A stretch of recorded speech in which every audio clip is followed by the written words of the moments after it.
Tim Prister with Tim O'Malley, John Brice. We just came from about a 45-minute interview with Marcus Freeman on the record, and then lunch with him off the record. We won't be talking about the latter, but on the record. Well, lunch was good. Definitely don't, good. though. Yeah. Jimmy John's lunch was good. But the one thing we did not expect to be reporting today was that Tyler Buckner is going to be a walk-on wide receiver at Notre Dame, and that's what we were told.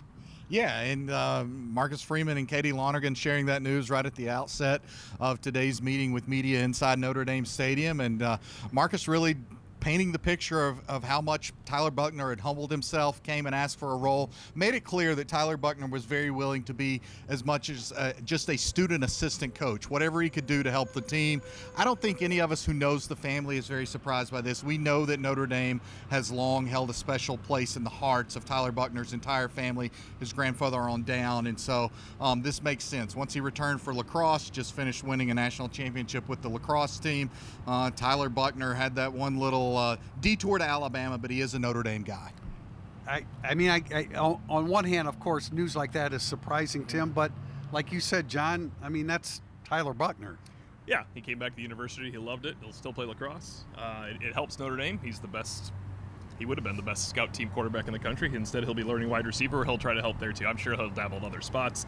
I think it's great that they can welcome him back because my thought always is, no, you can't come back once you leave Notre Dame. But I think in certain situations, it's good that you welcome players back. I think Tyler Buckner would be that exception. Of course, the recent news about Jabron Payne's ACL injury, I think the assumption when you hear ACL at this stage, and it did occur during the Blue Gold game, that he'd be out for the season. And he probably is.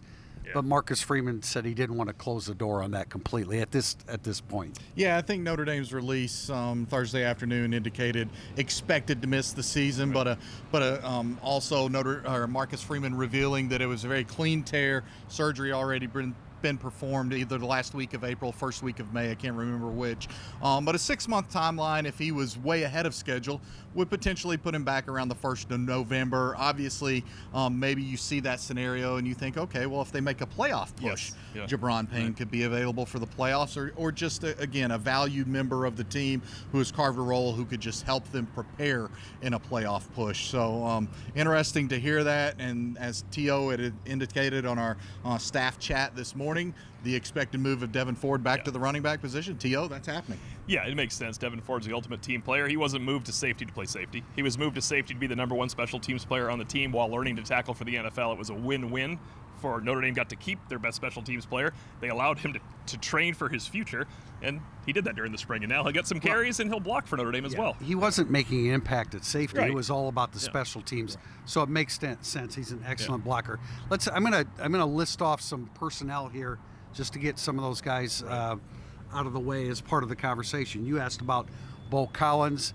Marcus Freeman said that he has a skill set that they didn't have in the receivers room, so that's why he's here. Benjamin Morrison will not be cleared for complete participation when camp opens, but they expect that he will be for the start of the season.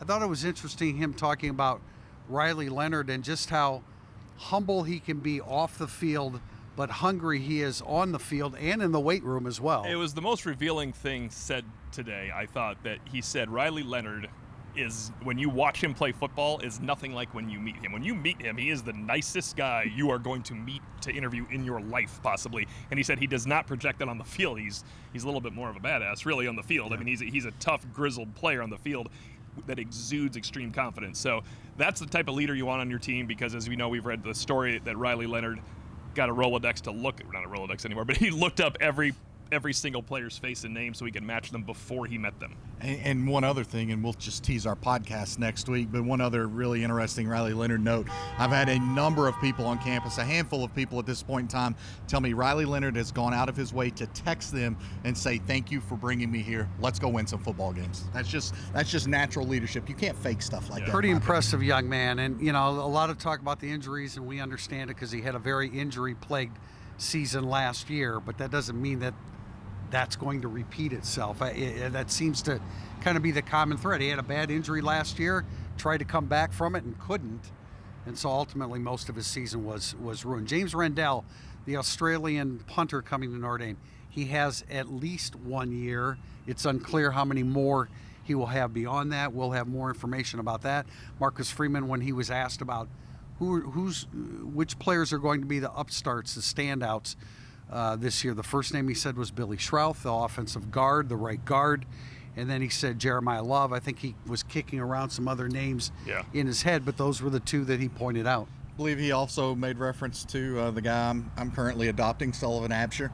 I'm very high on the way that he plays the game of football, and so it was pretty rewarding to hear Marcus Freeman bring up Sullivan Absher today. The guy just plays offensive line the right way. When he said it, I thought of you, JB. Thank you.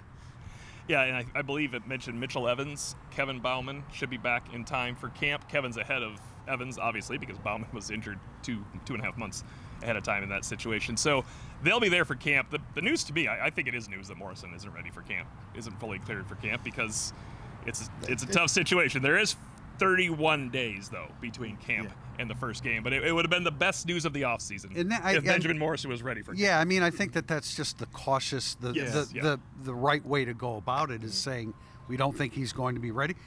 I would imagine that he could be, and then maybe you dial it up a little bit. But it's Ben Morrison, so you don't have to dial it up that quickly. And he's expressed confidence that he'll be fully ready to go. And the thing is, Marcus Freeman didn't hesitate. No, he wouldn't be full go at the start of camp or for summer. He would be participating. But Marcus Freeman made it clear they wholly expect and are planning Ben Morrison ready from Texas A&M onward, and that's what matters. We talked offensive line with Marcus Freeman, and he was pretty frank about he's very happy with where Charles Jagasa is, and he thinks he's going to be a very good left tackle. He certainly left the door open for a Tosh Baker, Emil Wagner competition at right tackle.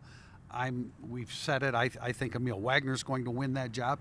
And without naming names, he talked about the other guard position, but that's Coogan and Spindler, and as we've speculated, sounds like that's a open competition as well. Yeah, that's the battle. And when we mentioned Schroth and Love and guys breaking out, he was asked about young guys breaking out, and that's why those names came up. This is a veteran roster, and those are the young names that need to come up. Jeremiah Love and Billy Schroth. They need them to be top-tier players on this team. So I think that was big news. But you mentioned Emil Wagner, Tosh Baker. Gerby Lambert's going to come in. He'll compete a little bit. Now, winning the job is tough. But it just sounds like the right tackle position is open, and the left tackle position has been closed. And it was in that same general conversation he made the reference to Absher, but he also made the reference to Anthony Knapp and talking about that as being a young guy who has really impressed and also played with the right physicality.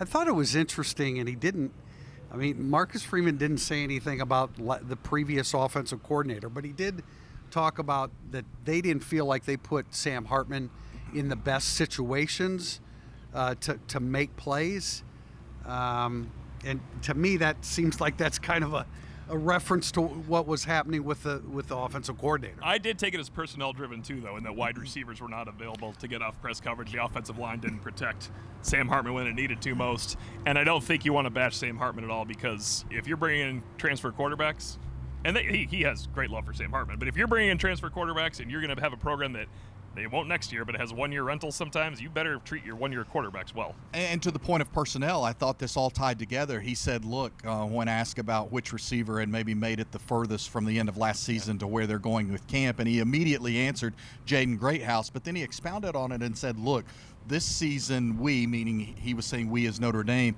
we'll get the best version of every single one of our wideouts. We'll get the best version of JG because we're not going to have to ask him to do a million different things. As a freshman, we'll get the best version of JT, Jaden Thomas, because we will be able to maximize his use and not overuse him. Again, I think that's illustrative once again of just how far the overhaul has come in that wide receiver room from the tattered ruins that Dale Alexander left.